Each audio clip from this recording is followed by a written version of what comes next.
going on? Appreciate y'all watching my videos. What's going on? What's going on? What's going on with y'all Saturday? I know the markets is closed, but I wanted to make this video talking about the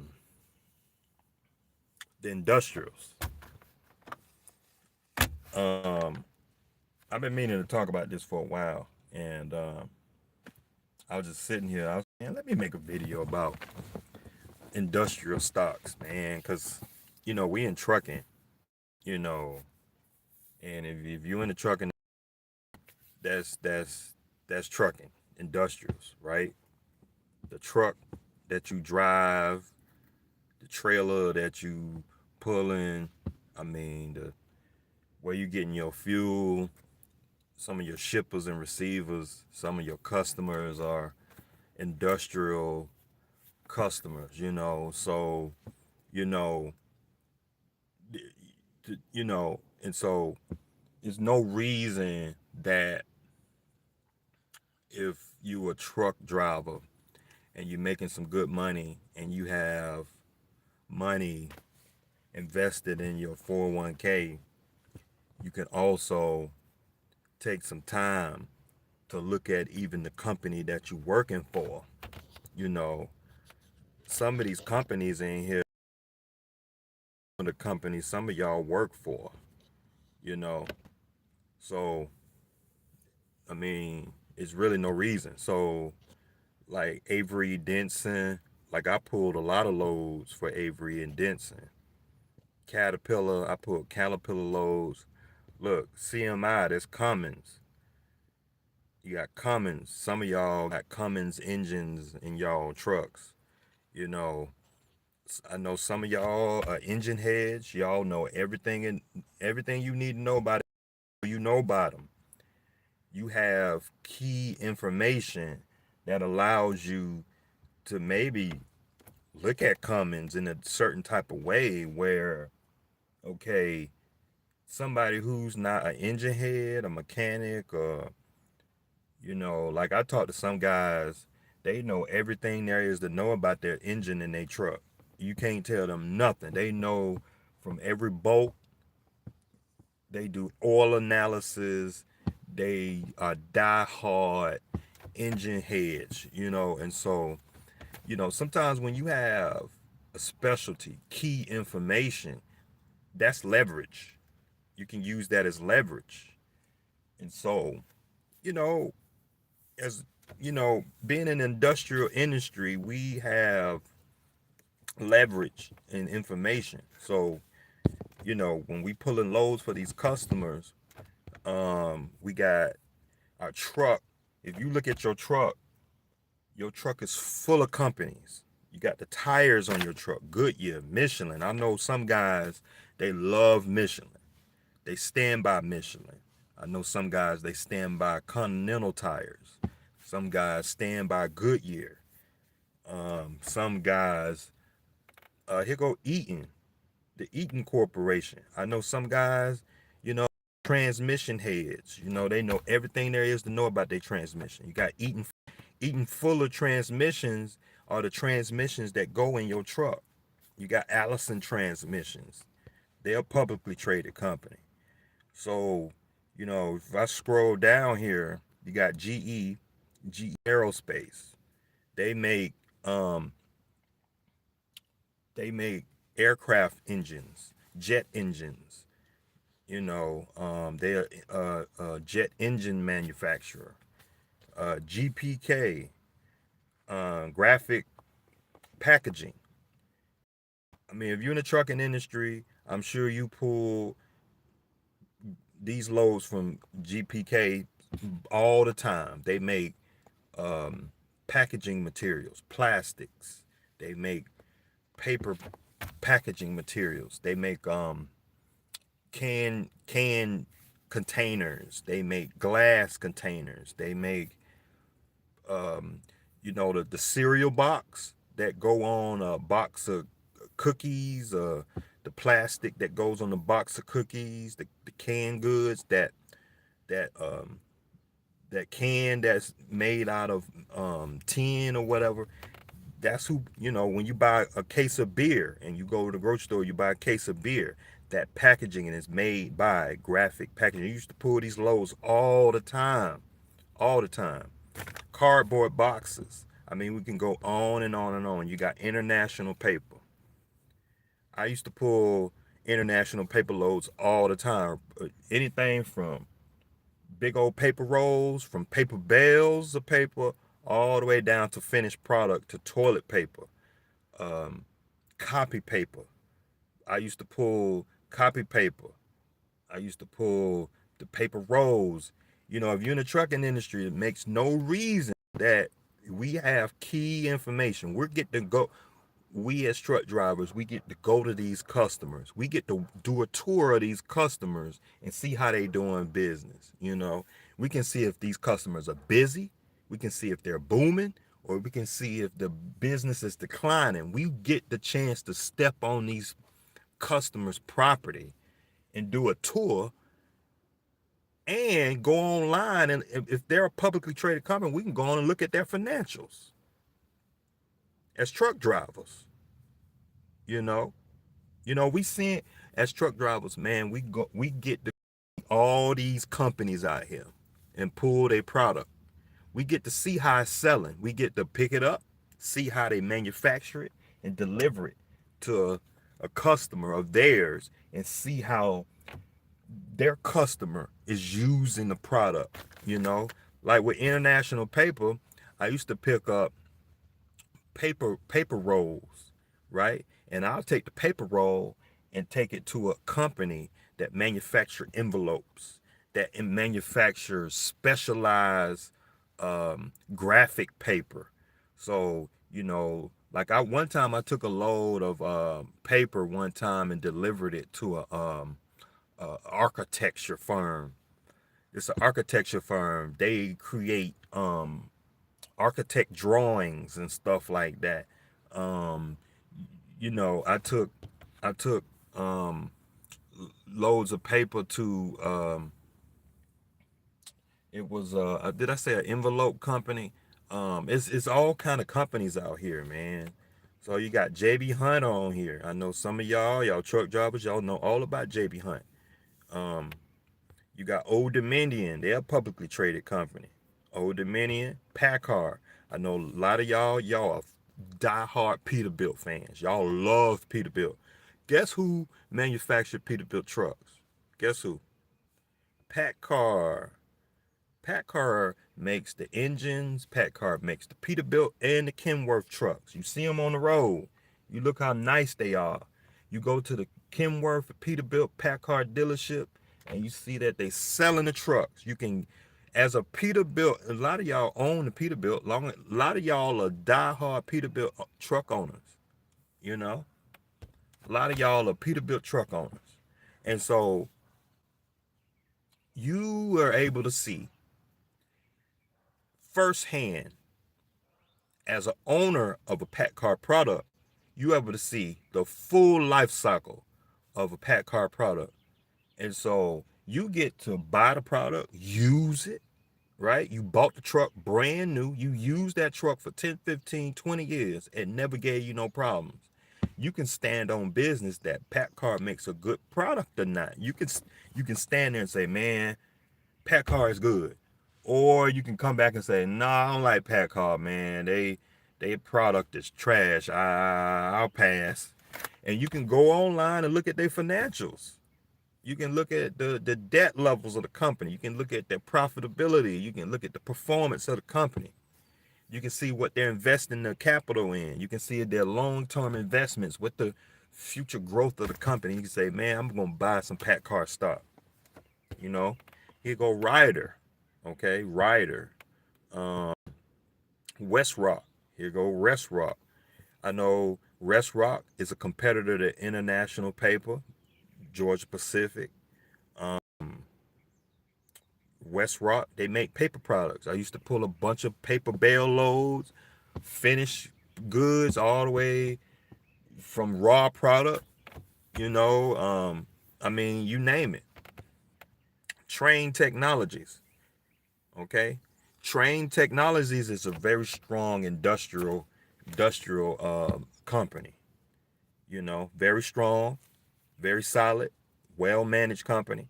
They own a lot of HVAC products. They provide HVAC products to automotive industry, to the transportation industry, to the commercial industry, for commercial buildings, to residential automotive HVAC systems.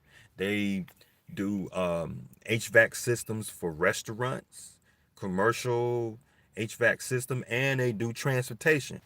Y'all know that Train owns they own Thermo King. You know, y'all, a lot of y'all got the Thermo King APU on y'all truck, and a lot of y'all got the Thermo King reefer unit that keeps your freight at below zero while you taking a load of ice cream, a load of frozen food down the road. That's all due to Train. And so I know some of y'all are die-hard reefer drivers. That's all you know is reefer.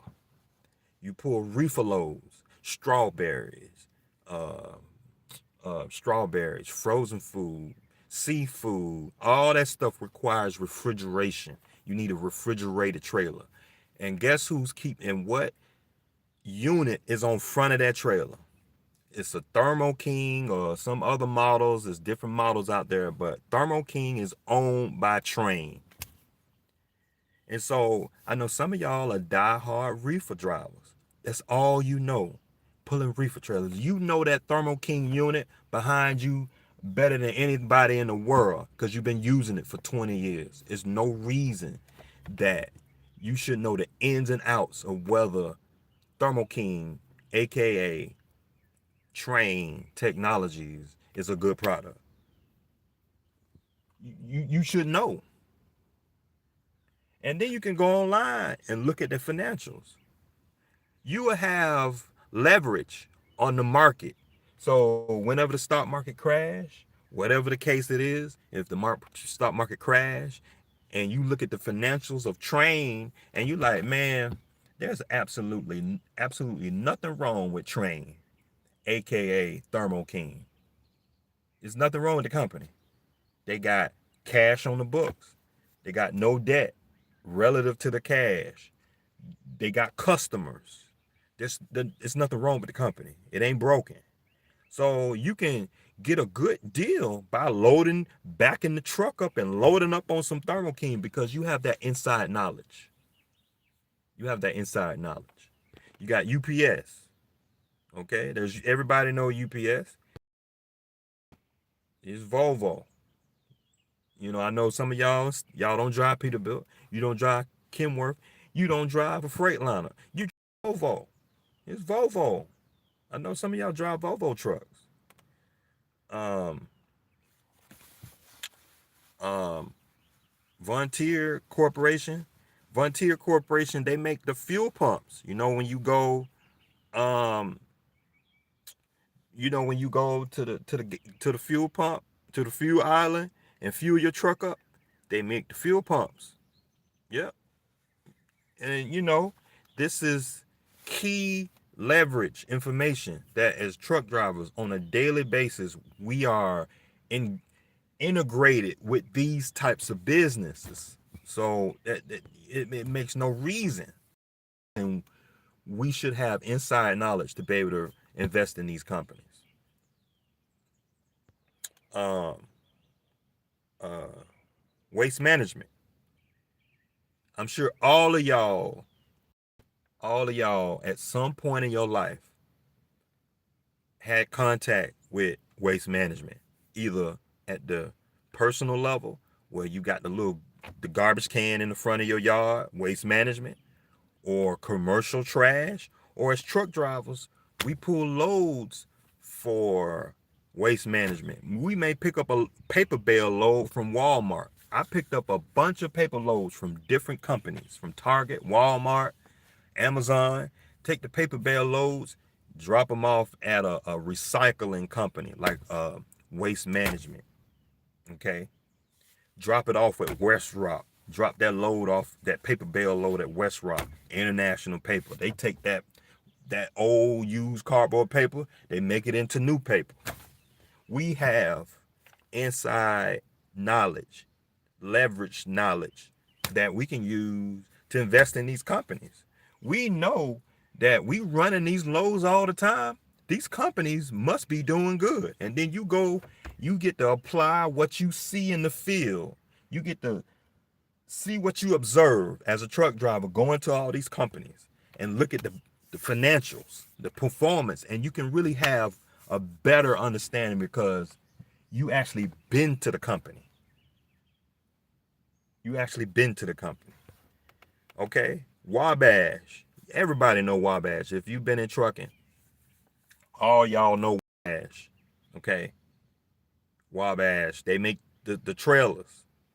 They make reefer and dry van trailers. They've been in business for a bunch of years. You got Great Dane. Great Dane is not a publicly traded company. They're a private enterprise, but that's besides the point. I know some of y'all work for different companies. Swift, all these different companies, all these companies have thousands of trailers on their property. A lot of these companies own thousands of trailers. And I guarantee you, at least a bunch of them gonna be a Wabash trailer. Your company is always buying new trailers. You pull up to work, and your company just bought a whole another 20, 50 new Wabash trailers. It's like, man, Wabash must be doing good. You know, that's key information. Uh, Watsco. Watsco is a commercial HVAC supplier. They supply parts to the HVAC industry. So all the little specialized parts of an HVAC system.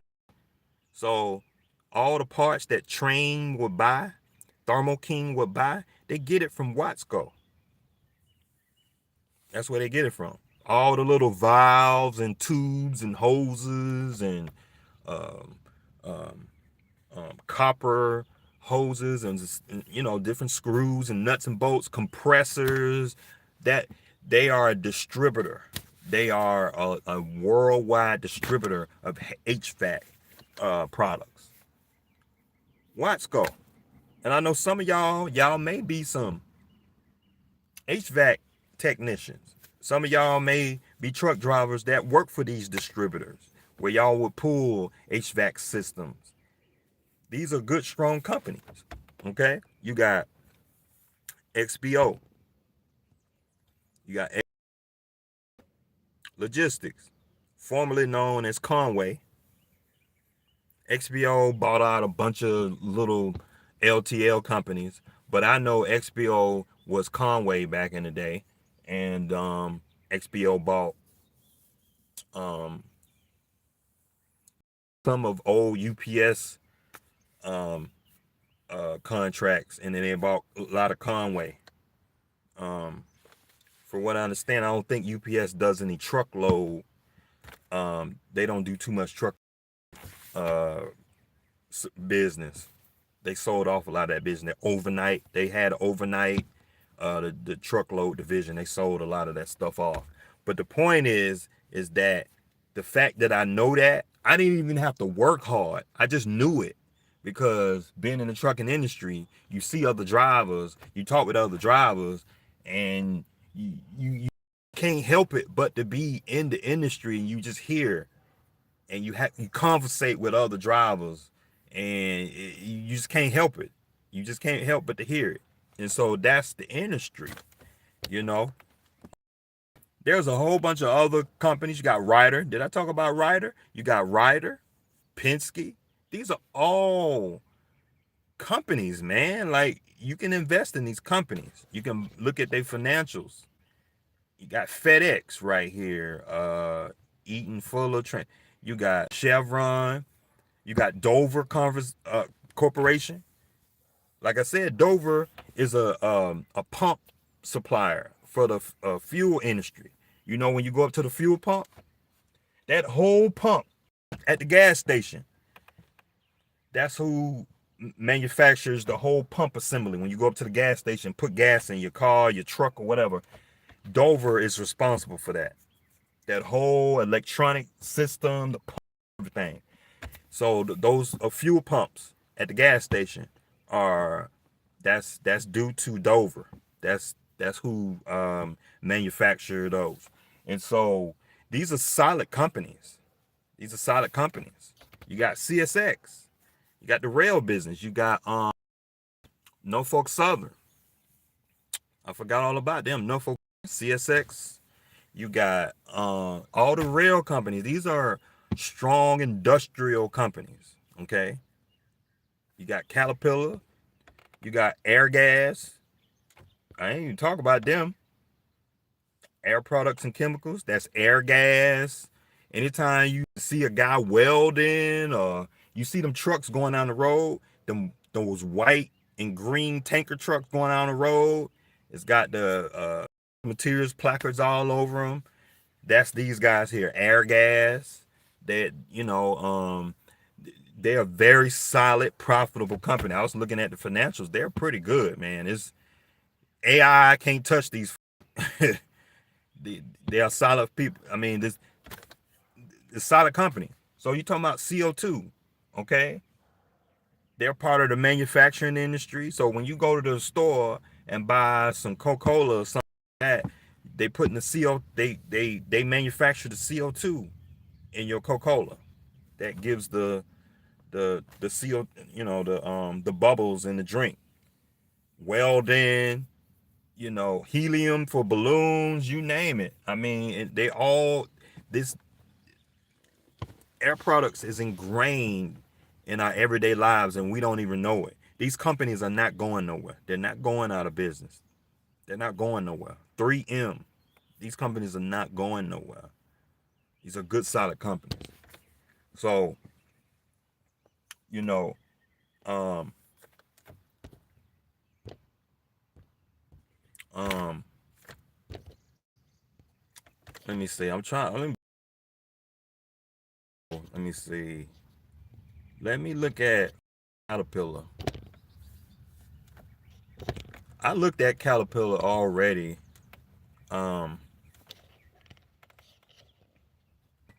$7.50 a share, $7.59 a share. Okay, let me look at them. Hold on, y'all. Free cash flow is 2.89%.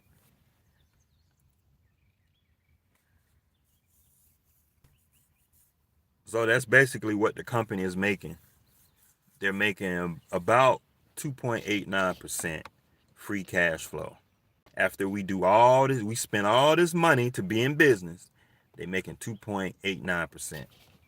So if you invest in your money in this company, invest $100 in this company, you expect to make 0.89% free cash flow.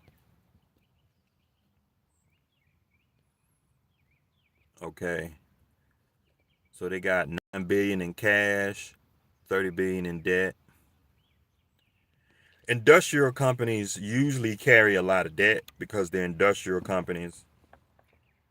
It's just the nature of an industrial company.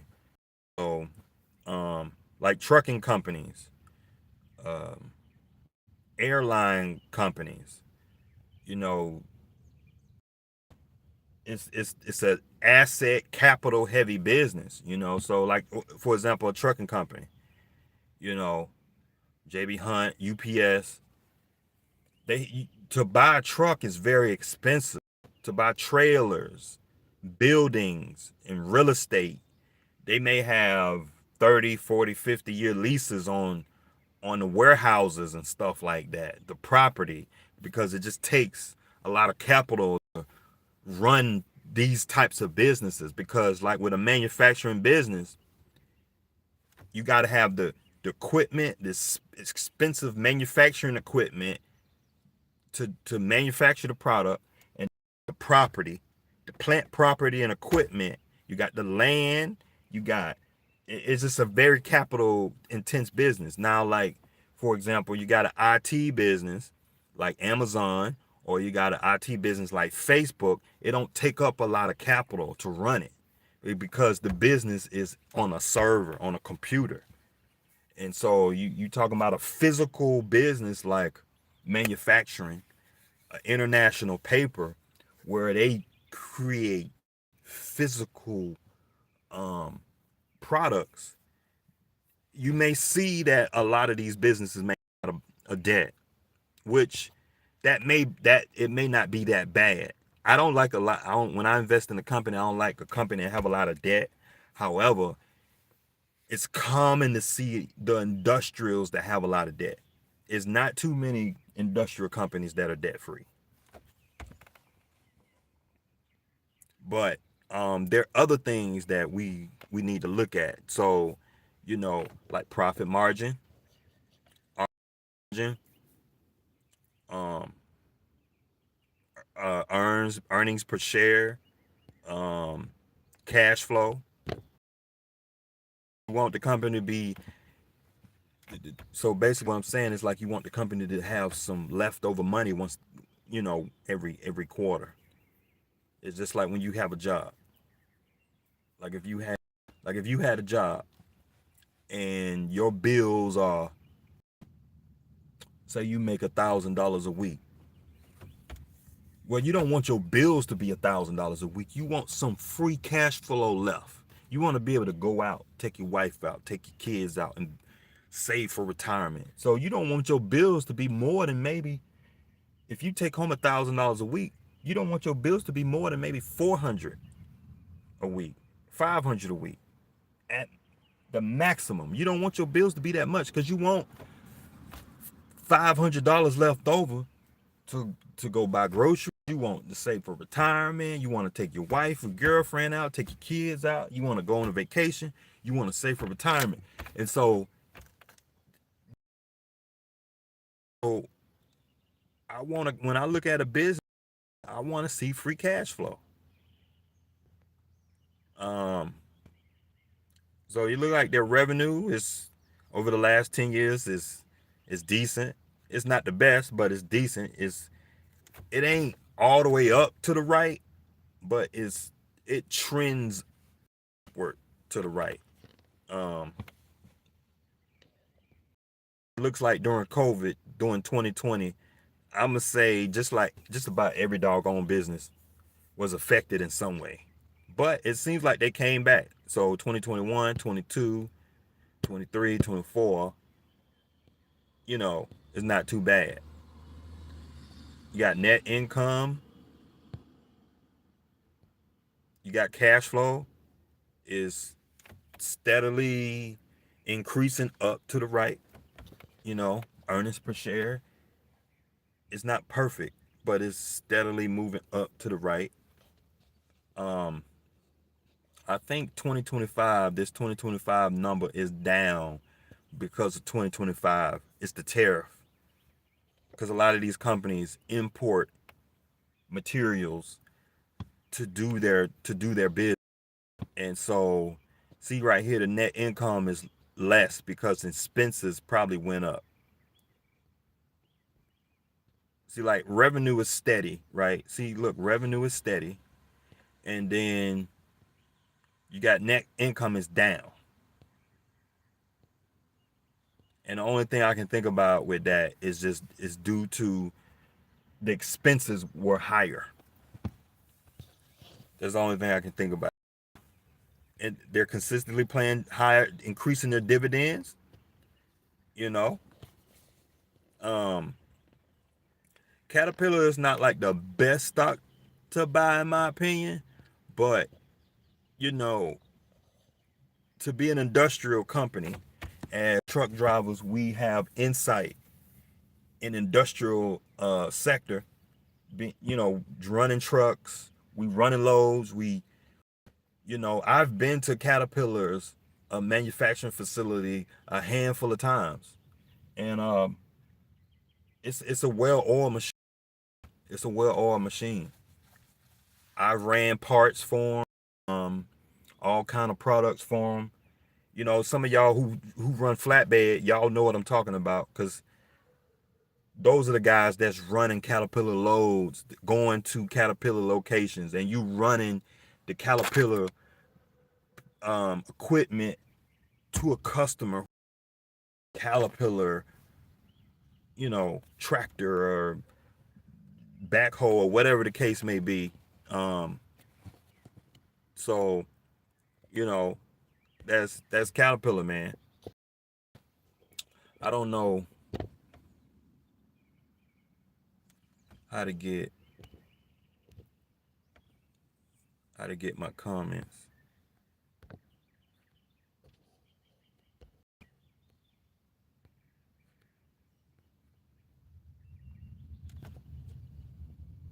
Okay.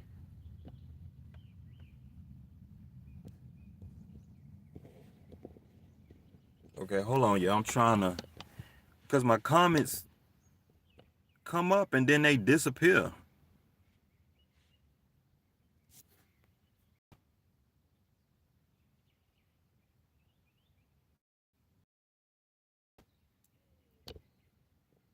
Like, I don't want to bore y'all too much, but okay,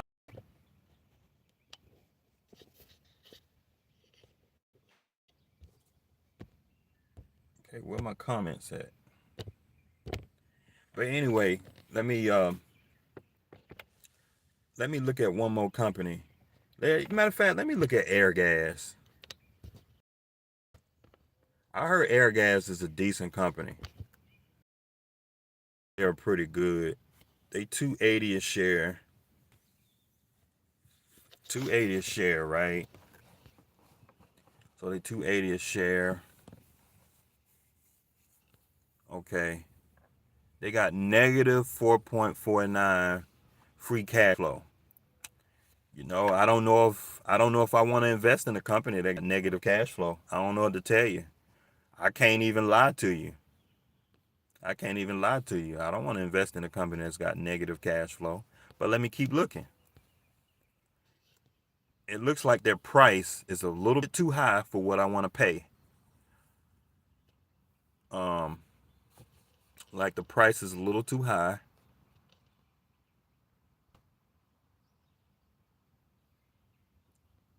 I'll see once I see the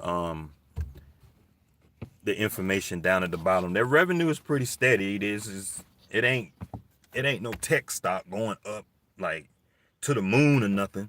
But it's industrial. Industrial stocks, you're not gonna see too much anything exciting. Yeah, see, this is why I have a negative free cash flow. 2025 was terrible. It's probably got to do with them tariffs. It's probably that's what's going on. It's them tariffs. See, 2024 they did good, and from 2016 up to 2024 they was doing good. I can see growth here. Each year better. So from 2019 they went from 3.51 billion, then they went to 3.72 billion, and then 3.97 billion, and then 4 billion, 4.42 billion, and then 6 billion. So and then um 2025 they only did 1 billion. It's probably got to do with the tariffs. Probably got something to do with tariffs. Tariffs probably ate into their profit because that's what EBITDA is. That's what EBITDA is. It's earnings before income taxes and some other stuff.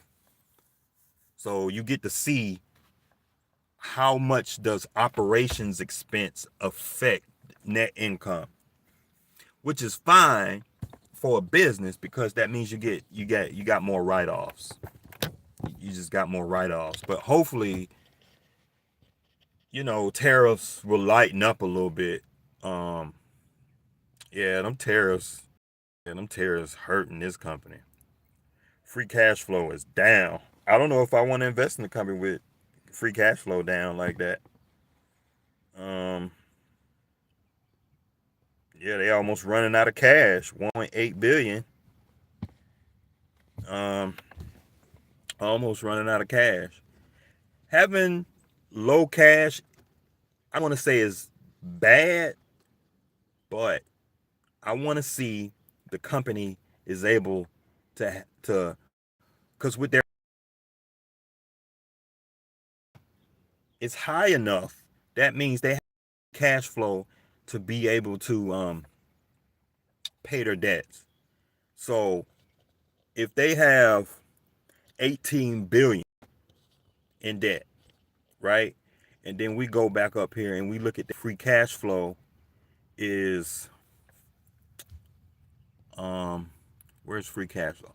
So if their free cash flow is 877 million, or let me see. So like for example, if in 2016 they got 1.7 billion in free cash flow, that's about 9 that's about 11 12 times free cash flow. That means with the free cash flow, it would take them a certain amount of time to pay the debt off. So it may not be too bad when they have no debt on the books, because with the free cash flow, they can take that and pay the debt off. So it may not be too bad, because if the company is profitable and got free cash flow plus accounts receivables plus cash on the books, it may not be too bad. And so that's kind of analysis there, you know. But me personally, I don't know if I would buy this stock. I would have to dig deeper. They definitely on sale. Yeah, they definitely on sale. The price to earnings is down for sure. Yeah, their price per share. This stock is on sale for sure. I would what I would do, I would read some of these analysis comments, and if I was to buy this, I would think hard about it before I buy it. That's just me personally. It's not a top pick, but it's worth a deeper look though, because this sector, this industry has this company has a lock, a monopoly on this sector. So it's not a bunch of competition. So if you buy into one of these companies, buy the stock. I mean, you a company that's not going nowhere, and so it's not too bad. Now that I'm thinking about it, I think they bought out some other companies. That could be an issue with their yeah, they took on some debt. Either they issued some more shares. Hold on, let me look at the shares. Yeah, they didn't issue any more shares. Okay. I don't know. Yeah, maybe they took on some debt to buy some companies, because I know I did some research and it said that they invested in some other company. They bought out some other companies. But the point is that, like I was saying, us being in the trucking industry, we have leverage in being able to look at these companies. Let me look at Avery Denson. Look at Avery Denson. 15 billion. Price to sales. Okay. Price to book. Okay, so I'm looking at price to book here. So this share price is almost 7 times the book value of the company. That's what that's telling you, price to book. So the book value of the company is like the real value of the company, the intrinsic value of the company. And so the book value would be, for example, if you got a trucking business and you want to sell it to somebody, well, in order to determine a reasonable price to sell your business, it ain't based on emotion. It's about how much your business is worth. So you got the build, you got the truck, the trailer, you got the DOT, the authority aging, how many years your authority been in business, the credit, and all that stuff. All that stuff has a value to it. And so basically when you say the book value is what the real value is. It ain't based on what the stock market say. It ain't what your emotions say. It's what, when you look at them financials and you can say, okay, this business is worth X, Y, and Z. And so you look at the book value, that you can say, okay, that tells me this company, it's not overvalued, but you got to know that you're paying 7 times the book value of the company. And so you can kind of use, you can call it and use that number to tell you whether you overpaying for the company. And a few other things you can look at. So you can look at the free cash flow. I can tell you automatically, I may be interested because for almost $200, you're making 4.68% free cash flow. You know, that's basically telling you how much you're netting for your money. So when you got your truck, I always relate things to trucking because a lot of y'all are truck drivers. My channel is 404TRUCKER. I'm a prior truck driver, so I know the industry, and I know y'all watching me, y'all can relate to what I'm saying. And so when you got a truck, you went and bought a truck, right? And you want to pull some freight. You want to pull some freight. You want to know how much you're netting after you've done all this mess. You went and got a loan for the, and you want to know what you're taking home after all the fuel and all the tires and all the junk. You want to know what you're taking home. And so basically for investing $200 into this company, you're getting 4.68% free cash flow. Cash that's hitting your bank account. That's what the company is generating. So that's a big metric you want to look at. You know, it's a very important metric. I don't want that number to be in the negative, you know. So profit margin is percent. That's low. But I mean, it is industrial. Avery Denson, they make all kinds of like paper products. They make labels, specialized labels. You know the vinyl that goes on the street. You know the white lines that go on the street on the highway. The orange and white lines. They manufacture that stuff. Labels, sticky notes, and industrial labels. All kinds of labeling technology, blues and things like that. They kind of like a competitor to 3M.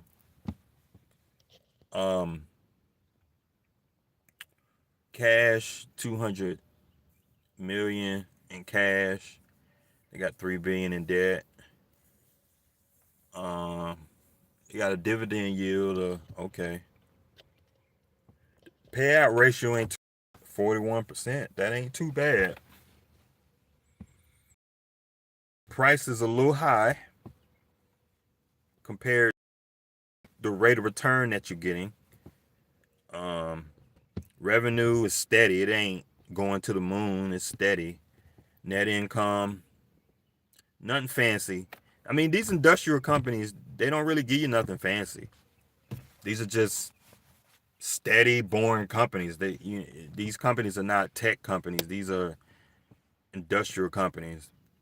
They got, a lot of debt on the books. With industrials, you're gonna see that just because what they do, they create physical items. So it takes on a lot of capital to make these physical items. The dividends been steadily increasing. That's good. A dividend stock. Return on capital, very important. Return on capital is very important. Capital is cash. Down in shares. Okay, so when you see a company When you look at a company's financials and you see that their shares outstanding is decreasing, that's good. Okay? If you're a shareholder and you own a share of stock, your shares get more value when less shares are outstanding. So kind of a cheat sheet in a way, and kind of I don't want to say you cooking the books per se, but it's a cheap way when a company buys back its own shares. You're making the shares more valuable. You're making the shares richer. You adding more sugar to the pot, you know? And so, but when these shares were going up, that I want to say is a bad thing, but it'll give you an idea, because it's like, if you got five shares, you would be mad if you have to give two shares away. Now you got to share the five shares with somebody else. You want to keep all five. And so what they're doing is that they're making, if you was to buy into this company, when a company buys down their shares or buying back their shares, they make the company more valuable that way. They're using internal profit to buy back the shares at a cheaper price. Sometimes executives at a company may decide to do it because that increases shareholder value by doing that. It increases the dividend. It increases a lot of things in the company. The rate of return goes up.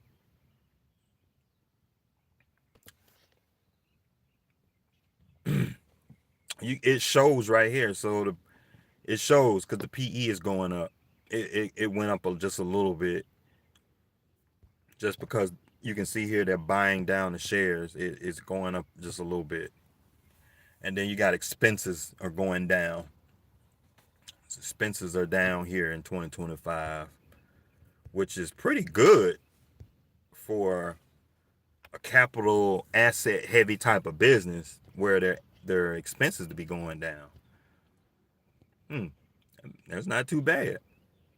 Not the best company in the world, but it's an industrial. Industrials, nothing fancy. You're not gonna find anything crazy.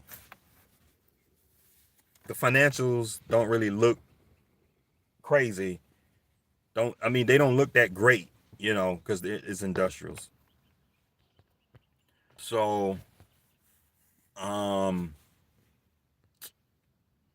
let me look at Packard, because I know some of y'all got Peterbilts and y'all want to know the company, doing good.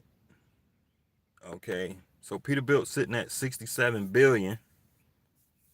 67 billion. Price to book is 3.51. Okay, free cash flow is 4.49%. Free cash flow. That's not. That means the company is making money. They're making profitable business. Profit margin is low, but profit margin for an industrial, you're not gonna see a big number there, just because cost of goods sold, capital intensive businesses, physical asset businesses, industrial businesses, they have to buy a lot of materials to do their business. They have to buy, you know, capex. So the cost of goods sold takes a hit. It looks like cost of goods sold is like 90% of the revenue. So when you bring in, it's almost like they spending like 90% of gross revenue on cost of goods sold, and the only thing they got left is 8.35%, and then operating margin eat up another 10%, and then you got taxes, SG&A, and it's just, and then free cash flow I mean, it's still not that bad. 4% after all we done spent all this money, we're making 4.49%. So it's not too bad. Not too bad. Yeah, it look like them tariffs, because Peterbilt, they sell trucks all over the world, so they probably got parts and stuff. Yeah, net income is down because they spent more money on expenses. Okay, free cash flow is up though.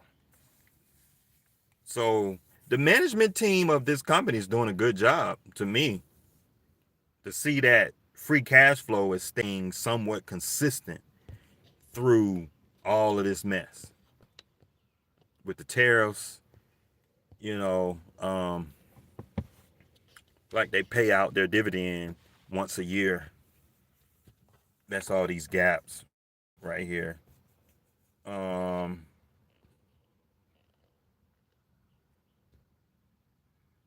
Okay, look like they decreased their dividend. Look like they decreased the dividend. I don't like to see that. Yeah, they bought back some stocks. Yeah, yeah. This is what they did. I see what they did. So they bought back some of their shares for free cash flow, and that's what I was saying. When a company buy back shares, it's kind of a sneaky way of, I don't want to say you cooking the books, but you making the company more valuable, richer.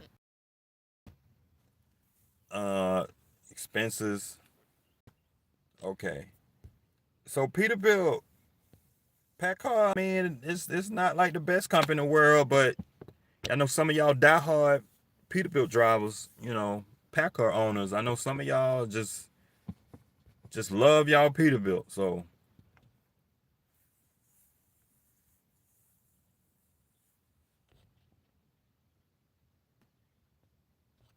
sorry, y'all. I don't know why this.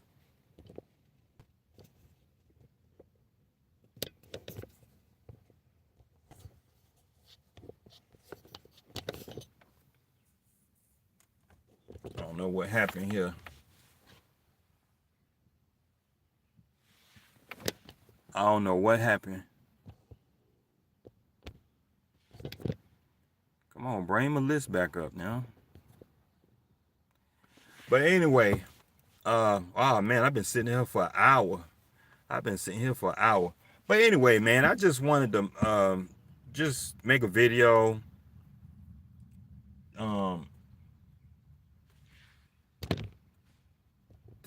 Talking about. I just wanted to make a video talking about different ways to look at the stock market. That was just my goal with this video. I just wanted to inspire y'all. We truck drivers, man.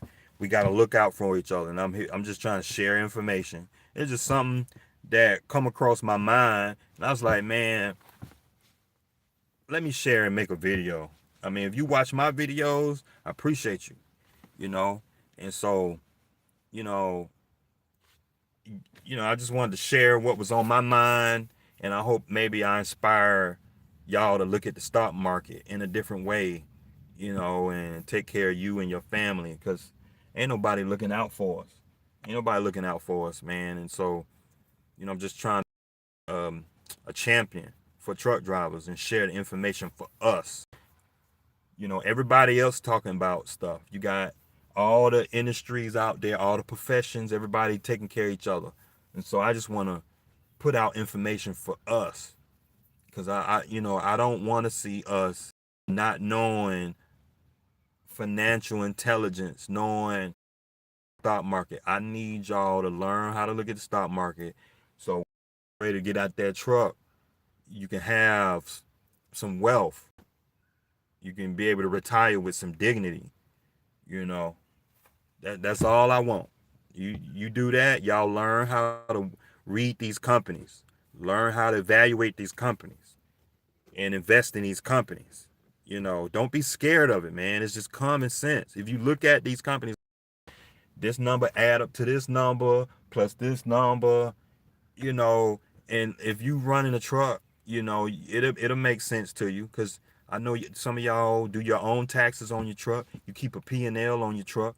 You paying your bills. It's the same concept.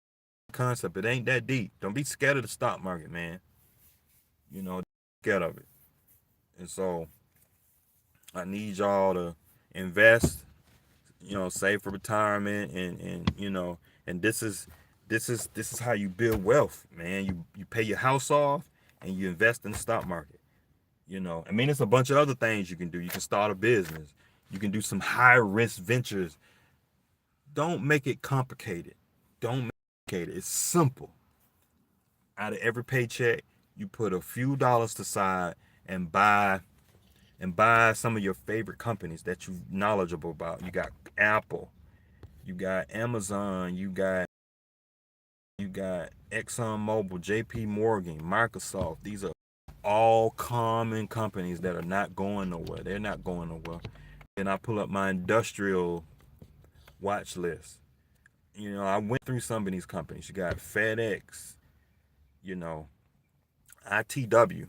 ITW, that's the company that owns all the tools. I know some of y'all guys, y'all are truck drivers or motorheads.